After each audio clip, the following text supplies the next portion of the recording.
Little Red Riding Hood. Once upon a time, when everything was as it should be, there lived a young girl named Red Riding Hood. Now, just because she was named Red and liked to skulk around in red clothing and hide her face with a hood, doesn't make her a secret communist. On the other hand, it doesn't mean we'll be letting our guard down either. The price of liberty is eternal vigilance.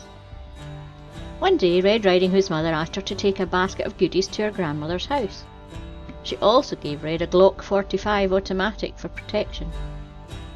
Old Grandma Hood was fiercely independent, you see, and was still living off the land at age 92.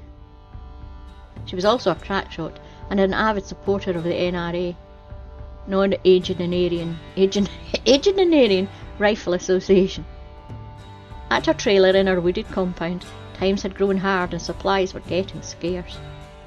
And since Grandma's medication was probably getting low, Red had to be armed and ready in case her beloved Granny was getting a little cuckoo and thought Red was from FEMA.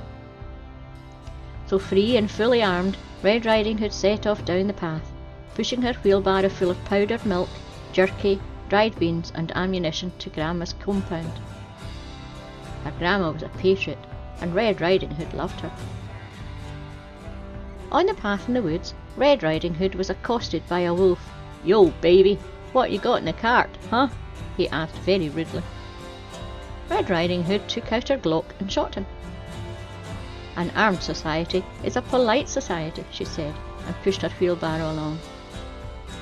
Now, Red Riding Hood was usually a heck of a shot, but this time the wolf was only wounded. Thanks to socialised medicine, he was stitched back up and pumped full of painkillers, and less an hour later he was back on the trail looking for Red Riding Hood. This time, however, he was not alone. After only a few howls, he'd managed to gather around him a whole gang of shiftless wolves, who left off their perpetual scheming, gambling, law-breaking and making pups so they could terrorise law-abiding Storybook Land citizens. Thank you very much, Endangered Species Act. But Red Riding Hood was young and quick and made it to Grandma's compound first. She was recognised at 50 yards and welcomed with a warning shot over her head. "Grandma," Red Riding Hood shouted, "what big ordnance you have!" "All the better to keep my freedoms," Grandma replied through the window. "I have a cartload of essential foodstuffs for you," said Red Riding Hood. "Plus your Diet Cherry Dr. Pepper and Metamucil." "I didn't order any of that stuff," Grandma said. "I ain't no charity case. Grandma, it's me, Red, your granddaughter, Loretta's girl. Family should take care of their own, right?" Through the window, Grandma said, "I think you're a Mormon and want to bury me in pamphlets. Beat it, culty." The howls in the woods were easily heard now and getting louder. "Grandma, please let me in."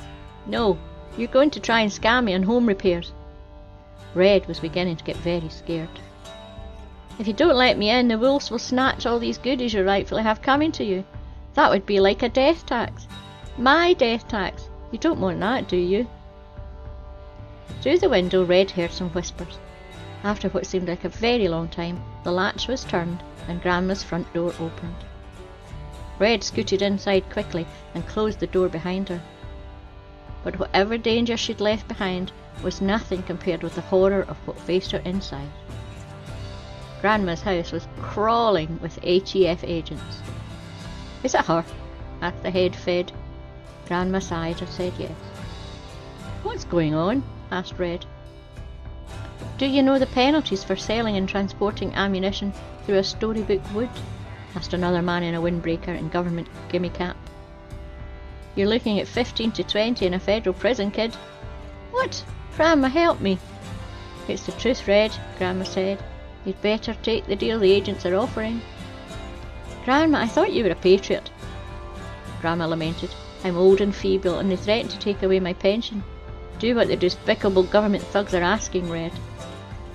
Red said quickly, "But you guys have no case.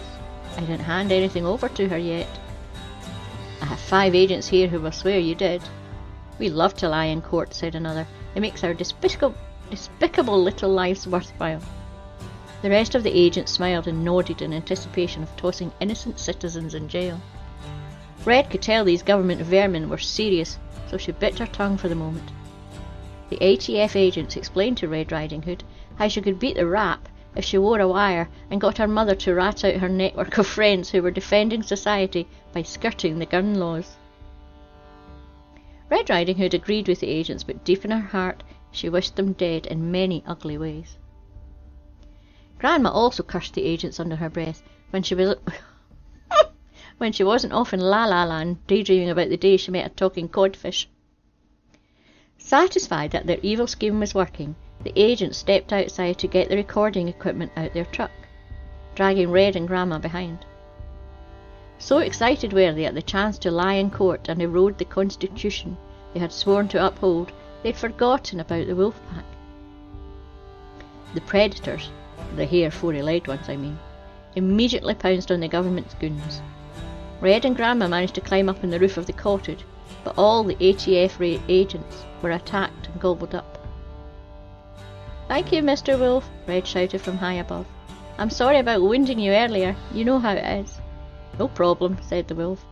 "Though by nature I run with a pack, I can recognise and admire strong individuals like you. And eating these agents should show you we wolves really help the ecosystem by keeping the pest population in check." Grandma grabbed Red's Glock and took aim at the wolf. "Tree-hugging bull hockey," she muttered as she shot one wolf after another. And because Red Riding Hood and Grandma never let their guard down, or took their Second Amendment rights for granted again, they lived wolf and federal agent free from that day onward. The end. Don't forget to like and subscribe and press the wee bell notification. And a huge big thank you to all my subscribers and patrons. See you next week. Bye bye.